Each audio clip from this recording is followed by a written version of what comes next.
Welcome back. In this episode, we'll take a look at the Renaissance, one of its pivotal events, and some of the results thereof. And because I can't resist a good tangent, we'll take a look at a quirky song, which might be one of my faves. Alrighty, let's have a look.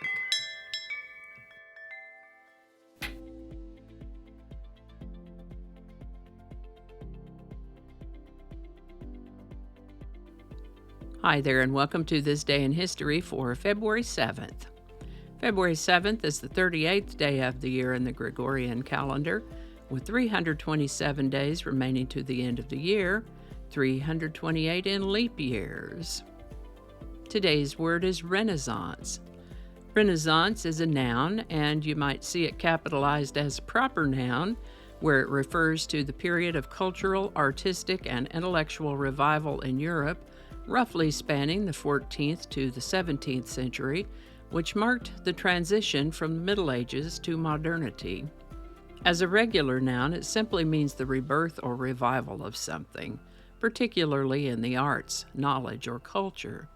Some example sentences could be, the Renaissance saw the rise of great artists such as Leonardo da Vinci and Michelangelo, or there's been a renaissance in interest in vinyl records among music enthusiasts. Or, the team's star player was having a renaissance season, performing at his best after years of decline. You may also see the word Renaissance used as an adjective where it would mean of or relating to the Renaissance period. The word Renaissance comes to us from French, Old French before that, ultimately from Latin, meaning born again or reborn, rebirth. First known use of the word Renaissance appears to be in the mid-1800s, Renaissance. And with that, the period of time we think of as the Italian Renaissance is notable in history for being a time of profound cultural, artistic, scientific, and intellectual revival that took place in the time from about the early 1300s through the 1600s. In that time, we see such things as breakthroughs in astronomy, anatomy, physics, and engineering.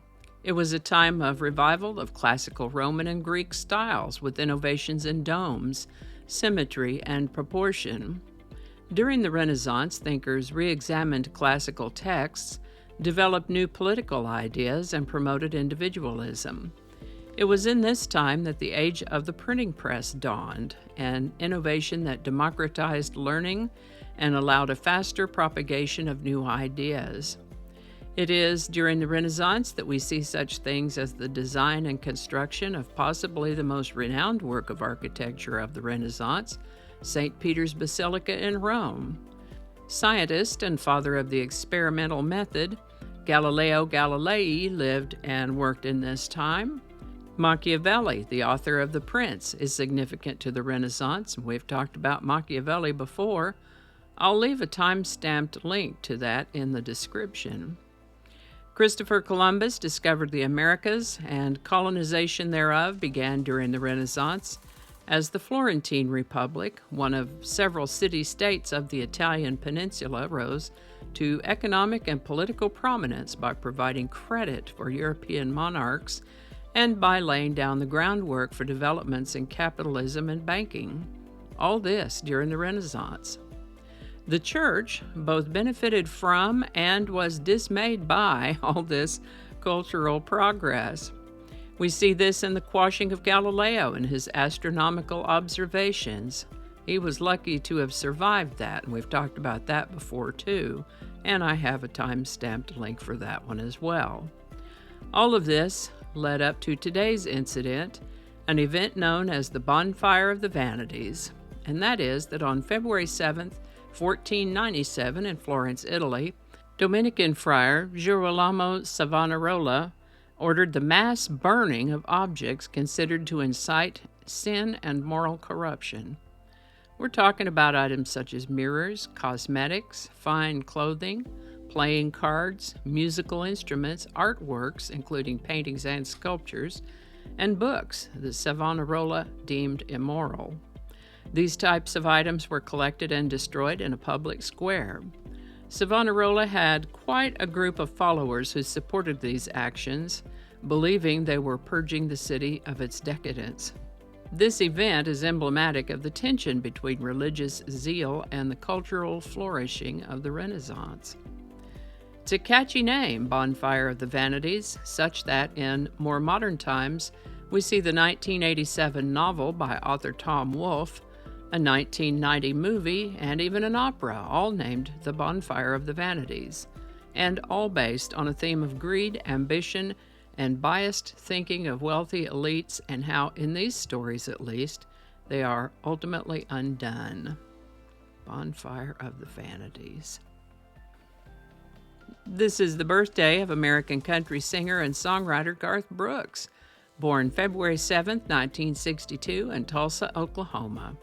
Now, I've talked about him before, so I'll put a clip of that in the How About That playlist if you'd like to see more about him.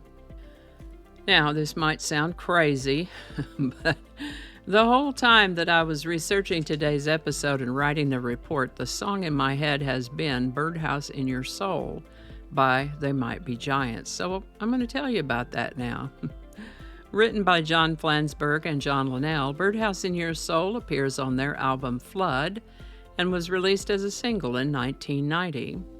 It's their highest charting single and best-known song told from the perspective of a nightlight shaped like a canary. Birdhouse in Your Soul gives us a quirky look at such things as Jason and the Argonauts and the Longines Symphonette. My avant-garde daughter introduced me to this song, its artists, and several more of their records. In appreciation, I have Birdhouse in Your Soul as her ringtone on my phone. Sometimes I sing it to her when she calls me. A fun, quirky little song, Birdhouse in Your Soul by They Might Be Giants. Link in the description. How about all that? I hope you enjoyed today's video, and I want to leave you with an inspirational quote by C.S. Lewis that I think falls within the concept of Renaissance, and that is, you're never too old to set another goal or dream a new dream. Alrighty, y'all have an awesome day, and I'll see you next time. And I think that's going to do it for us today. Thank you so much for watching. Consider subscribing if you haven't already. Feel free to share this video with a link in your email, messaging, or social media. If you enjoy this series, you can check out the playlist that contains these videos. I'll put a link to that in the description.